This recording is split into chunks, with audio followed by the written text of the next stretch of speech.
최근에 스스로 목숨을 끊으신 분들의 유가족들로부터 연락을 많이 받았습니다. 안타깝게 운명을 달리하신 가족들이 있어서 너무 갑작스럽게 일어난 일들이기 때문에 어디서부터 무엇을 시작을 해야 될지도 모르고 또 사고 수습하기도 힘든 데다가 또 잘 모르는 장례 절차까지 3일 동안 또 치러야 하고 이후에 또 갑자기 다가오는 집을 정리해야 되고 또 여러 가지 사망 신고나 또는 관공서를 다녀야 되는 여러 가지 일들까지 한꺼번에 밀어닥치기 때문에 정신없이 모든 결정들을 해야 되는 안타까운 이런 상황에 놓인 유가족들이 많이 계시는데요. 제가 이런 현장들을 많이 보면서 꼭 부탁드리고 싶은 부분들이 있어서 안내를 드리려고 합니다.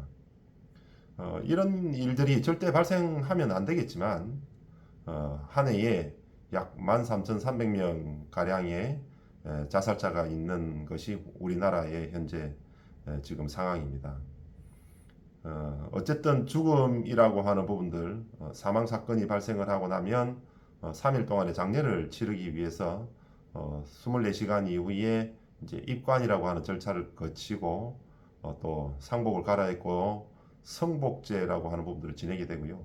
3일째 되는 날 아침에 이제 발인제를 거친 이후에 장례식장으로 가는 이런 장례 절차 같은 경우에는 절차에 따라서 누구나 다 동일하게 진행을 하는데요. 물론 이제 종교 따라서 종교 절차는 조금 다를 수도 있겠습니다만은 대부분의 장례 절차는 모두 다 일원화되어 있다라고 보셔도 무방할 것 같습니다.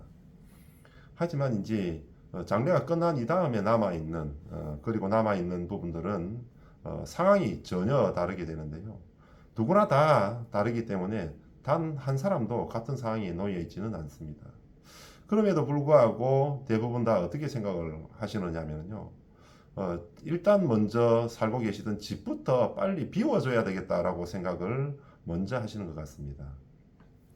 사실은요, 고인께서 왜 그런 선택을 하실 수밖에 없었을까? 그 원인을 파악을 한다든지, 또 고인이 과연 생각을 했던 것들이 무엇이었는지, 왜 그러면 여기에까지 오기에 이르렀을까라고 하는 부분들, 또한 이러한 부분들로 인해서 돌아가신 분들은 말이 없기 때문에 혹시 억울한 면들이거나 이런 부분들은 없는지 또 꼼꼼히 살펴야 될 부분들도 있을 테고요. 여러 가지 들여다봐야 될 부분들이 한두 가지가 아닙니다. 개인적인 사정들도 또 다르고 또 상속이 진행되기 때문에 혹시 부채가 있는 것들은 아닌지 또 개인적으로 금전 거래는 또 있었던 것은 아닌지 비상금을 또 놔뒀던 건 아닌지라고 하는 등등 여러 가지 상황에 따라서 많은 절차가 진행되어야 하는데요. 그러기 위해서는 먼저 조금 시간적 여유를 가지고 충분히 상담을 한 이후에 하나씩 스텝 바이 스텝으로 진행을 하셔야 되는데 우선 당장 급한 마음에 빨리 없애고 빈집을 만들어서 그냥 모든 것들을 잊어버리고 끝내려고 하는 이런 부분들이 많이 있습니다. 유품을 정리하기 위해서 시간적 여유를 조금 가지려고 해도 특히나 또 돌아가신 이후에 시간이 조금 경과되어서 냄새가 난다든지 아니면 처참한 상황에 혈흔이 있거나 또는 벌레가 생겼다든지 이러한 경우라고 한다면 더욱더 이제 더 당황스럽고 어떻게 처리해야 될지도 모르고 이러한 트라우마 때문에 고인이 살고 계시던 집 안으로 실내로 출입조차 못하기 때문에 그냥 이러한 부분들을 처리해주는 청소업자들에게 모든 것들을 일임해서 맡겨버리고 말게 되는데요.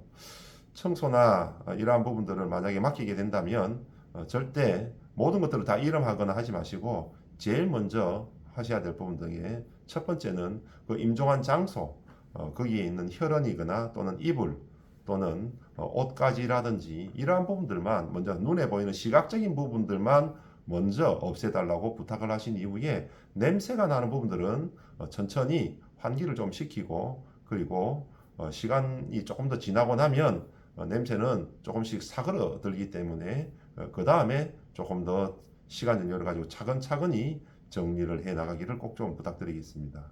만약 그냥 아무렇게나 그냥 업체들을 통해서 한꺼번에 일괄적으로 다 폐기 처분을 해버리게 된다면요, 아주 중요한 여러 가지 부분들을 놓치게 됩니다. 그렇기 때문에 그 사정이 어떤 사정인지라고 하는 부분들을 먼저 파악을 하는 게 중요한데요.